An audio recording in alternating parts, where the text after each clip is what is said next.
Good morning. When I went to one of our brilliant vaccine centres just a few weeks ago, I saw something extraordinary.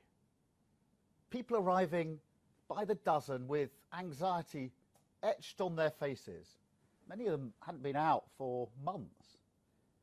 But as our brilliant NHS vaccinated them, I saw the anxiety drain away, and they left with smiles, broad smiles on their faces.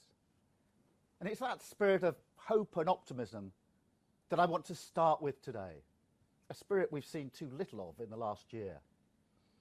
The dedication of our frontline workers, the skill of our NHS and the brilliance of our scientists, and of course the solidarity of the British people, now point the way to a better future for our country and allow us to glimpse how we can thrive again as a nation. COVID has shown us the best of Britain, but it's shown our fragilities too. This virus has a deadly ability to find the most vulnerable and to expose deep inequalities and injustices. We have to seize this moment to address that. I believe there's a mood in the air which we don't detect often in Britain. It was there in 1945, after the sacrifice of war. And it's there again now. It's the determination that our collective sacrifice must lead to a better future. In a few weeks' time, we'll have a budget that will offer a simple choice, a fork in the road. We can go back to the same insecure and unequal economy that's been so cruelly exposed by the virus. Or we can seize the moment and go forward to a future that's going to look utterly unlike the past. That choice will define the budget. That choice will define the next election. We know what the Conservatives say they want to do. They want to build back. But I don't want to go back. You can't return to business as usual, and certainly not to an economy rooted in insecurity and inequality. I want our country to go forward, to embrace the change that's coming in science, technology and work, and to be ready to face the future. And today I want to set out how we can build that future together. COVID, of course, is not only the worst health crisis in memory, it's the biggest economic convulsion in 300 years. We've seen the worst death toll in Europe and the worst economic crisis of any major economy. Now, I've said a lot about the incompetence of the government's handling of the pandemic, and I make no apology for that. They have been slow at every stage. They've ignored advice. They haven't learnt from their mistakes. Yet a government out of its depth is not even half the story. The terrible damage caused by the virus to health and to prosperity has been made all the worse because the foundations of our society have been weakened over a decade.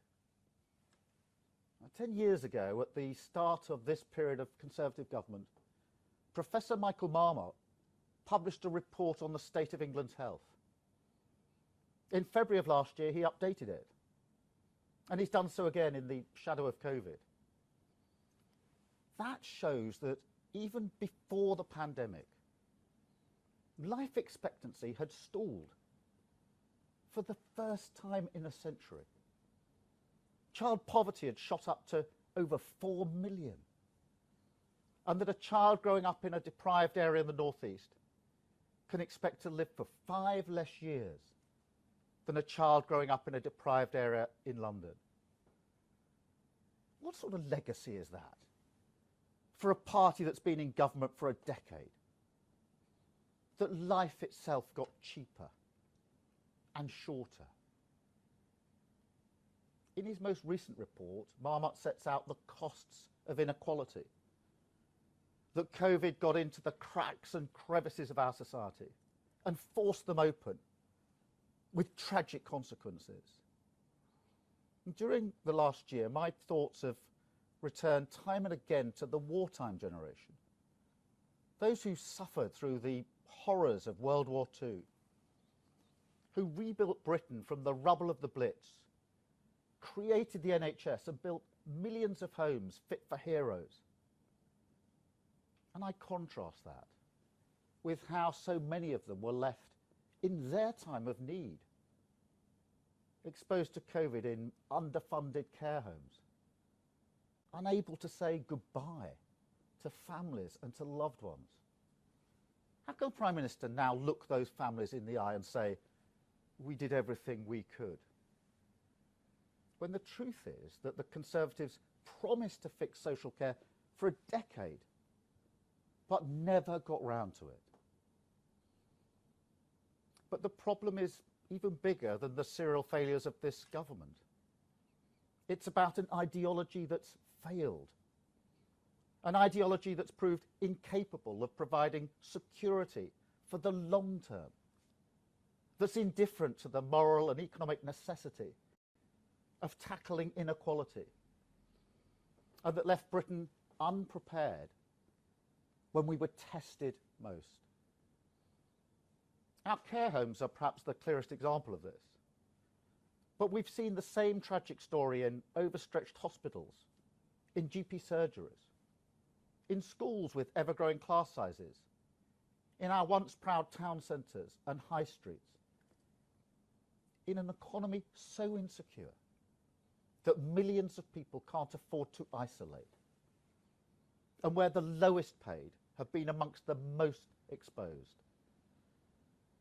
These are the inevitable consequences of a decade of decisions guided by the notion that government can't interfere with the market, that you can strip back public services, ignore inequalities, and take money out of the pockets of those who need it most, only to look the other way when the consequences of those choices become clear. This pandemic has pulled back the curtain on that way of doing things. This must now be a moment to think again about the country we want to be. A call to arms, like the Beveridge Report was in the 1940s. A chance, our chance, to diagnose the condition of Britain and to start the process of putting it right. That's the path I would take in the March budget, to begin a new chapter in the history of our country and to equip Britain for the opportunities of the future.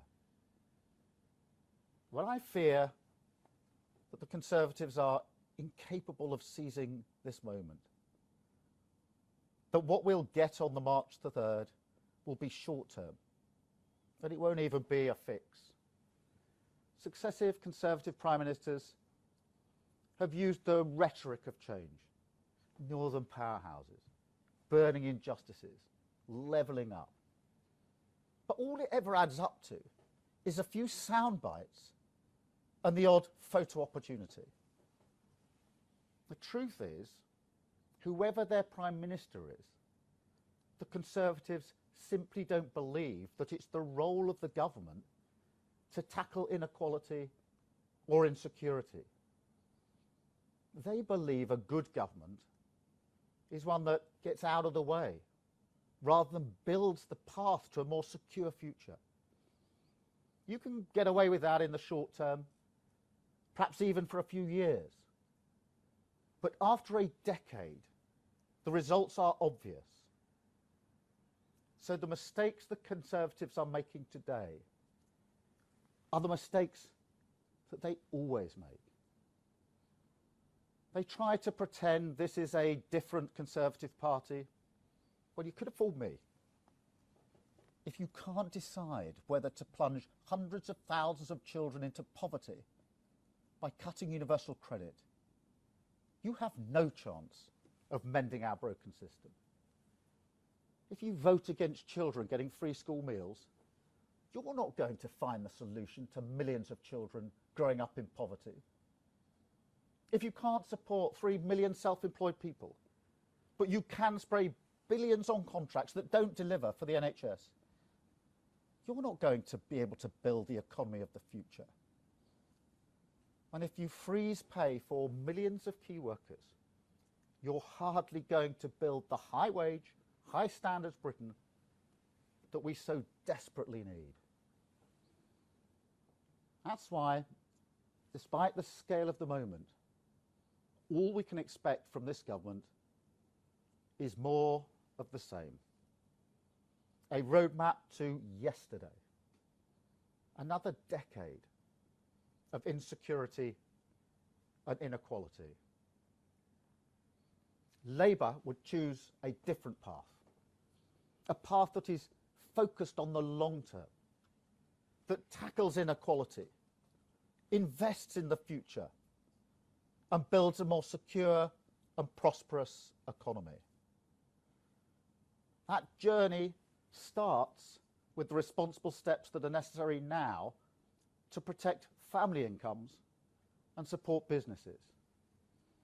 As the OECD, the IMF and the IFS have all indicated, the public finances must be returned to sustainability over the medium to long term, not in the short term.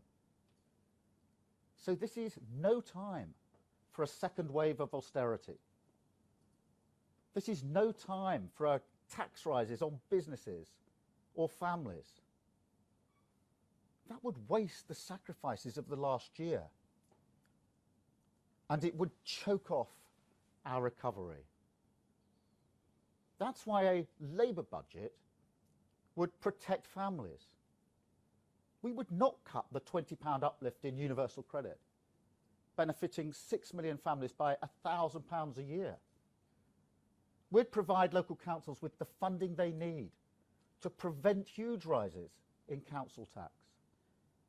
And we'd end the insult of a pay freeze for our key workers after they've given so much. And a Labour budget would also back British business by extending business rate relief and the VAT cut for hospitality and leisure, by easing the burden of debt that weighs down on so many businesses, and by extending and updating the furlough scheme so that it's better able to help people back into work. We'd also fix the gaping holes in the government's Kickstart job scheme. It really does show how badly this government has let people down, young people down. That on average, 292 young people have become unemployed every day. But the government's flagship scheme only supports 13 jobs a day. That's one job supported for every 22 jobs lost by young people. We also need to use this budget to build a more sustainable, secure economy for the long term. Now, the Chancellor is pinning his hopes for recovery on short-term consumer spending. But as the Bank of England have said, the vast majority of savings built up during the pandemic won't be spent. That's understandable, but it won't help rebuild our country, and it won't do much to help save us. There's an opportunity here to think creatively, to build on the spirit of solidarity we've seen in the last year, and to forge a new contract with the British people. The British people invest in rebuilding an economy that's more secure, and the government provides financial security for millions of people, many of whom have saved for the first time. If I were Prime Minister, I would introduce a new British recovery bond. This could raise billions to invest in local communities, in jobs and in businesses. It could help build the infrastructure of the future, investing in science, in skills, in technology and British manufacturing. It would also provide security for savers and give millions of people a proper stake in Britain's future. This is bold, it's innovative, And it's an example of the active, empowering government I believe is needed if we're going to build a more secure economy. The budget is a pivotal moment, but I also want to lift our sights, to talk about the decade to come. Under my leadership, Labour's priority will always be financial responsibility. I know the value of people's hard-earned money, and I take that incredibly seriously. And I know that people rightly expect the government to look after their money, to invest it wisely, and not to spend money we can't afford. Those are my guiding principles.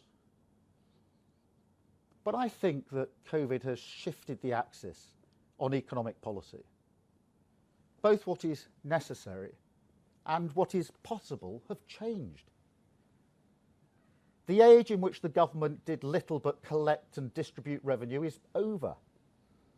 The mistakes of the last decade have made sure of that. I believe people are now looking for more from their government, like they were after the Second World War. They're looking for a government to help them through difficult times, to provide security, to build a better future for them and their families. A government that knows the value of public services, not just the price in the market. A government that invests in British skills, science, universities and manufacturing. That provides world-class education for all of our children, and whose driving mission is to tackle inequality from birth.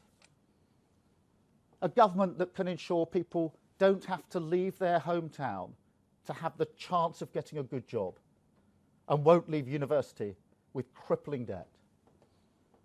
A government that can build a new generation of affordable homes and not stand idly by while millions are denied the dream of home ownership. A government that can work with trade unions and businesses to shape the future of work and harness the opportunities of new technology. A government that will ensure care homes are places of dignity. A government that reflects our values on the world stage and that puts tackling the climate emergency at the centre of everything that we do. That's what I mean when I talk of a future where Britain can be the best place to grow up in and the best place to grow old in. But none of this is possible if you don't believe in the power of good government and the need to create a new partnership between an active government, enterprising business and the British people. The Conservatives are incapable of this. They simply don't believe it's the duty of government to deliver social justice and equality. That's why in the end they'll always fall back on the short-term demands of the market. But if we're honest, for too long, Labour has failed to realise that the only way to deliver social justice and equality is through a strong partnership with businesses. Under my leadership, that mindset will change. I believe in the power of active, enterprising government, working alongside British business. Not because I believe business is something to be tolerated or taxed, but because I know governments can't do this on their own, and that a new partnership with British business is the only way to secure our economy, to build strong families and a prosperous country. The vast majority of businesses know this too. They know the days of ignoring their social and climate responsibilities are long gone. In fact, many businesses are waiting for politicians to catch up. A new partnership with business, one where we have high expectations of business and where business can have high expectations of Labour, is pivotal to my leadership and to my vision for the future. It's also personal to me. My dad worked on the factory floor his entire life. A steady, secure job allowed him to build a better life for his family. That's why when I think about business, I see a source of pride, of dignity and prosperity. And I know there is no vision of a future where Britain fulfills its potential, in which business does not thrive.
the last lockdown, that we can then move forward to the future. Thank you, Libby. I think we're now going to The Guardian with Jess. Jess, morning. Hi there. Sir Keir, you say that there's no time for tax rises on businesses. Does that mean that Labour would oppose any attempt in Rishi Sunak's budget to raise corporation tax? And another really quick one, if I may. Johnson and Sunak have both, clearly spent 300 billion on COVID rescue measures. They are working already with the private sector in a huge partnership with volunteers to deliver a vaccine programme. And isn't it obvious that they also believe, as you put it, in this partnership between an active government and enterprising businesses? So what is Labour offering that is distinct from that? And perhaps you could say whether that means that you still believe there's a role for renationalisation of key industries. Well, Jess, the point I'm making about tax rises is this, that tax rises and a return or a return to austerity risk throttling off the recovery. And that's why it's very hard to find any economist out there that's suggesting that we should do either of those things, because what we need to do is to recover as quickly as possible and not throttle it off. On the wider point about the government, it's very important with this Prime Minister not to just listen to what he says, but to look at what he does. And there's a world of difference between the path I've just laid out and the path that he is going down. Obviously, I've focused on the last 10 years of austerity, but just look at the choices the Prime Minister's made recently.